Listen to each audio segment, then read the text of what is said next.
ബഹുമാനപ്പെട്ട ഉസ്താദുമാരെ, രക്ഷിതാക്കളെ, എൻ്റെ സ്നേഹം നിറഞ്ഞ കൂട്ടുകാരെ, അസ്സലാമു അലൈക്കും വറഹ്മത്തുള്ളാഹി തആല വബറകാതുഹു.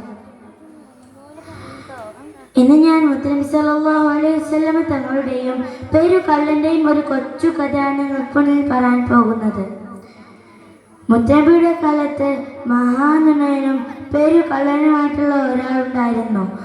മദ്യപാനം, പിടിച്ചുപാൽ, അടിപ്പിന് മുതലായ എല്ലാ ദുശീലങ്ങളും അയാൾക്കുണ്ടായിരുന്നു. അങ്ങനെയിരിക്കെ മദീനയിൽ മുത്തനബിയെ സന്ദർശിക്കാൻ ആളുകളെത്തി. കൂട്ടത്തിൽ അയാളും ഉണ്ടായിരുന്നു.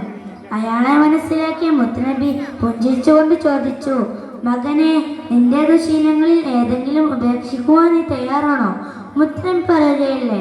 അയാൾ അത് സമ്മതിച്ചു. ശരി, എങ്കിൽ ഇന്നു മുതൽ നീ കളവ് പറയരുത്. അയാൾക്കത് കേട്ട ആശ്വാസമായി. മോഷണവും പിടിച്ചു പറയും നിർത്താൻ പറഞ്ഞില്ലല്ലോ. ഇനിയൊരിക്കലും ഞാൻ കളവ് പറയുകയില്ലെന്ന് ഞാൻ ഇതാ ഉറപ്പ് നൽകുന്നു. ഇത് സത്യമായി അയാൾ ശപഥം ചെയ്തു. എന്നാൽ അതോടെ അയാൾക്ക് പ്രശ്നമായി. മുത്തനബിയുടെ അടുത്തുനിന്ന് തിരിച്ചു വരുന്ന വഴിയിൽ വലിയൊരു ഈന്തപ്പന തോട്ടം കണ്ടു. ഹായ്, പഴുത്തു പാകമായി ഈന്തപ്പഴങ്ങൾ. ഇന്ന് രാത്രി തന്നെ എല്ലാം അടിച്ചു മാറ്റണം. അങ്ങനെ തീരുമാനിച്ചാണ് അവിടെ നിന്ന് നടന്നു നീങ്ങിയത്. മുത്തനബി മോശിക്കട്ടെന്ന് പറഞ്ഞില്ലല്ലോ. പക്ഷേ പെട്ടെന്ന് ഉയർന്നു വന്ന മറ്റൊരു ചിന്ത ആ മനുഷ്യനെ വല്ലാതെ അസ്വസ്ഥനാക്കി. നാളെ ആരെങ്കിലും ചോദിച്ചാലോ?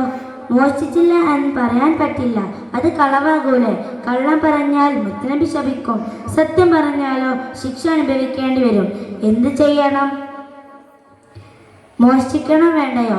അയാൾ ധർമ്മസങ്കടത്തിലായി. അയാൾ കുറേ ആലോചിച്ചു. ഒടുവിൽ മോഷ്ടിക്കണ്ട എന്ന് വെച്ചു. അതോടെ മോഷണം എന്നേക്കുമായി ഉപേക്ഷിച്ചു. മറ്റു ദുശീലങ്ങളുടെ കാര്യത്തിലും ഇത് തന്നെ ആയിരുന്നു സ്ഥിതി.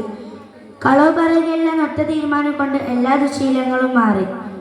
ശിഷ്ടകാലം അധ്വാനിച്ച് നല്ലയാളായി ജീവിക്കുകയും ചെയ്തു. ഇത്രയും പറഞ്ഞുകൊണ്ട് ഞാൻ എൻ്റെ വാക്കുകൾ അവസാനിപ്പിക്കുന്നു. അൽഹംദുലില്ലാഹി റബ്ബിൽ ആലമീൻ. അസ്സലാമു അലൈക്കും വറഹ്മത്തുള്ളാഹി തആല വബറകാതുഹു.